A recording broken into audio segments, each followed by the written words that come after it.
One of the great tropes of the Western is the idea of justice, of redemption. You know, you've seen them.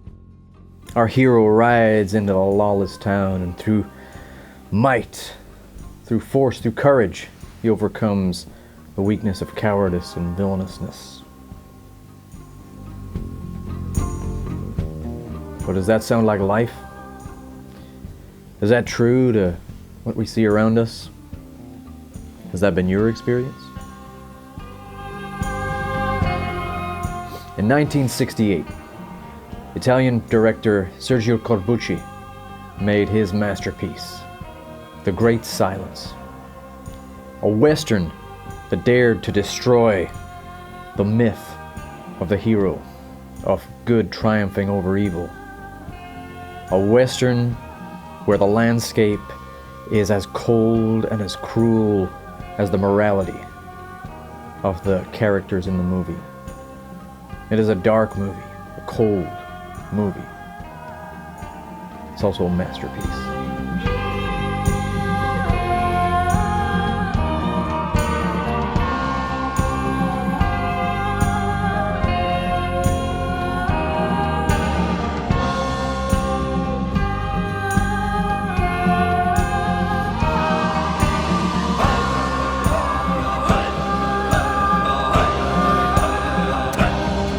Gone are the sun-soaked deserts and heroic gunslingers.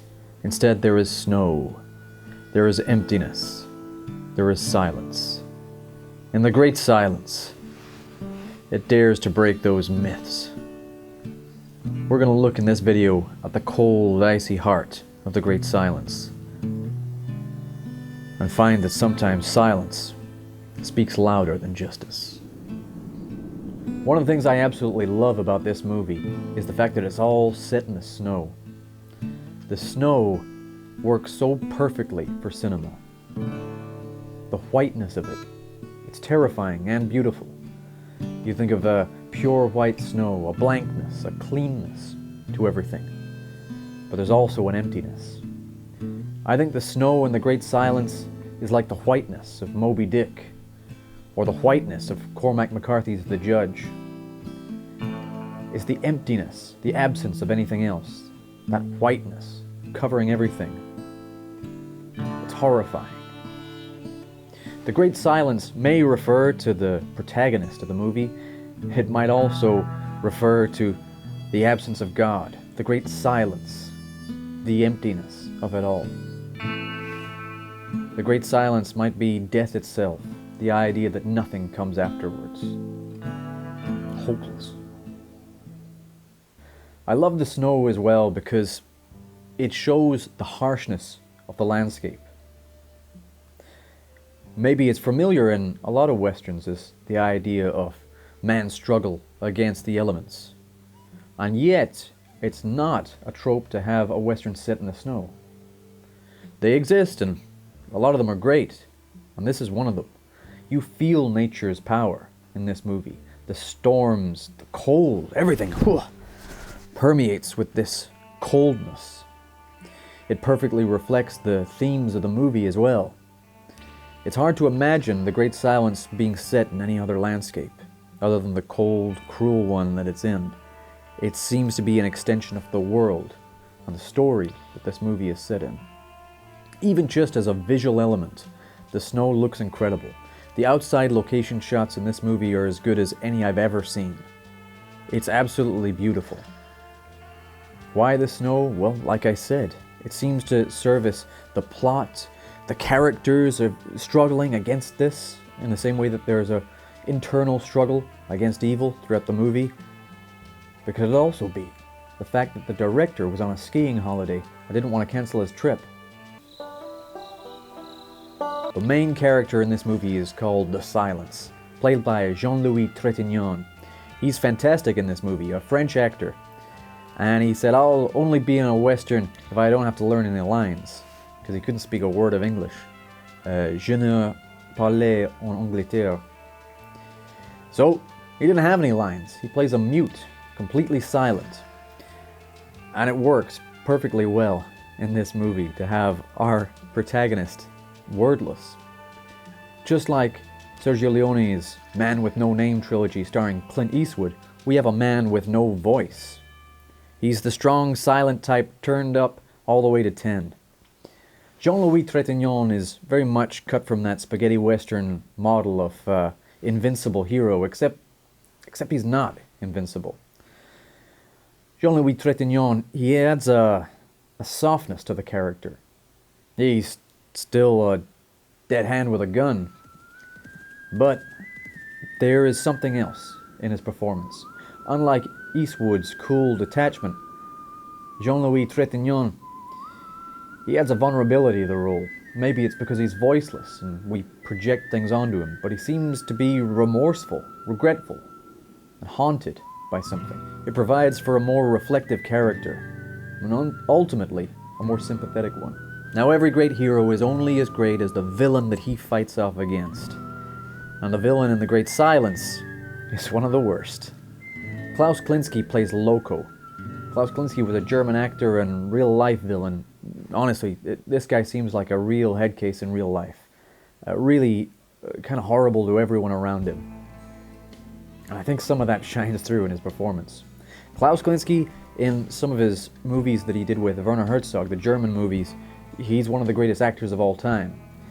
But Kinski's not always been great. In some other spaghetti westerns, they're not really getting the best out of him. This is one of them, and it's playing to his strengths. He is a villain. He's insane.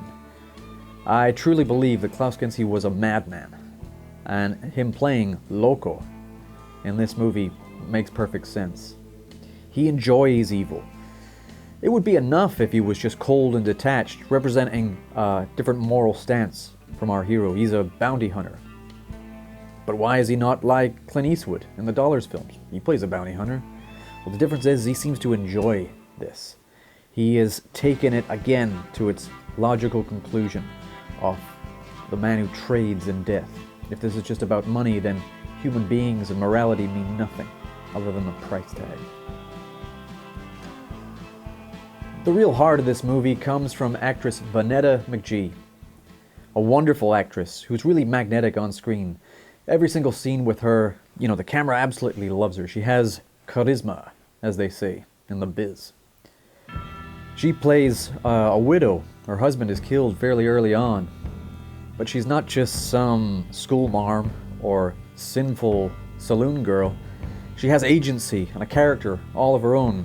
Again, not typical of the genre. Mostly westerns are about male friendships or rivalries. There has been some great female characters, and this is one of them. What Vonetta McGee brings to the character is a real strength. She's rejecting the advances of the villain, fighting him off. She's not just a victim. And later on, more significantly, she seduces the Silence, our protagonist. She's a woman with a sexuality, and she's using that sexuality, or expressing it. The love scene between Trintignant and Vonetta McGee is one of my favorite scenes in the movie. Not because I'm a pervert, Jesus. No, it's just a beautiful scene. It's romantic, it's passionate, it's also really sad. I get the sense that neither of them are in love with one another, but they're both damaged, and that affection from each other is a comfort.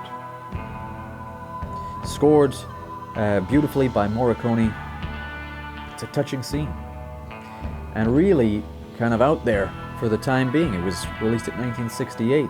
This was maybe one of the first ever interracial relationships shown on screen. Let's talk about Sergio Corbucci, sometimes cited as Italy's second best Western director, after the other Sergio Leone.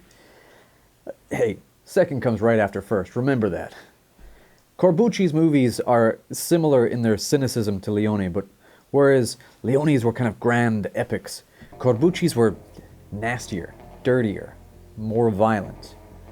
The one that's probably most famous is Django. Remember that scene where the ear cutting off? Tarantino obviously saw it. Maybe you saw it too. This movie is equally as violent. And in place of the mud of Django, we've got the snow, but it's still the earth itself, this griminess, this dirt that gets into everything. Even the film's moral compass is dirty, it's grimy. It's not as simple as good and evil. It's evil and more evil is what we've got. Corbucci grew up in fascist Italy. Apparently he was in some fascist boys' choir. He met Mussolini and Adolf Hitler. That jerk. When he grew up and he learned of Italy's past and contribution to fascism during the Second World War, he was disgusted with himself. And his life and his life's work were dedicated to being anti-fascist and against those Nazi scumbags. His movies all have an anti-fascist message. This is one of them, but maybe with quite a cynical point of view. Apparently, after Malcolm X was killed and Che Guevara was killed, and very soon Martin Luther King will be killed and John F. Kennedy will be killed, Corbucci was in an all-time low, feeling very pessimistic, and no longer believing that one man could change the world. The score for this movie is one of my all-time favorites. It's by, the maestro, the master, Ennio Morricone. He just knocks these things out. And yet, this one is different. Unlike the usual bag of tricks of whistles and shouts and claps that seem to make the soundscape of the Western, this time it's different. He doesn't have the sun, he doesn't have the coyotes and that familiar landscape. He's got the snow, the silence. So the score is more melodic, more mysterious, sadder. The instrumentation is still really interesting. He uses high-pitched squealing flutes. And for the main theme, there's an instrument that I can't identify. I think it might be a zither. I've asked other musicians and none of us seem wholly certain on what instrument is used in that main score. But whatever it is, it works. Just like the use of the electric guitar in the Dollars trilogy movies. Why would an electric guitar be the sound of the Old West? I don't know, but it just works. Why would this zither-ish thing work? I don't know, but it just does. Morricone does his magic, and now, forever ingrained in my head, is the bleak, snowy landscapes with that theme. I often find myself looking out windows on snowy days, or even just contemplating the sadness of life, and that theme comes in my head.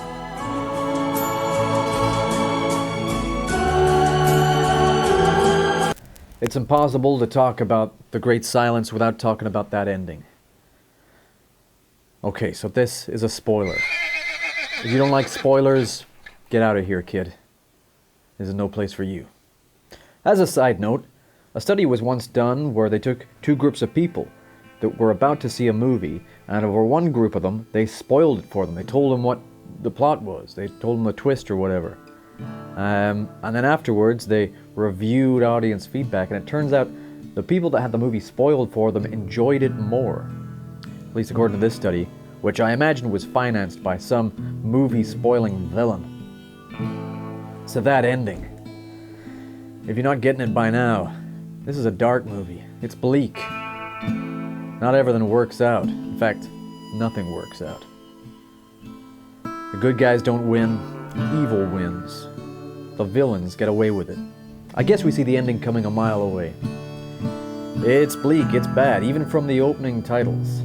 You can see our protagonist riding through the snow on a struggling horse until eventually the horse can't go on any further, collapses, presumably dies. The movie was letting us know we're in for a rough ride. That ending is so significant because it is still unexpected. No matter how much it sets up for us to see what's coming, the villains gaining ground every time.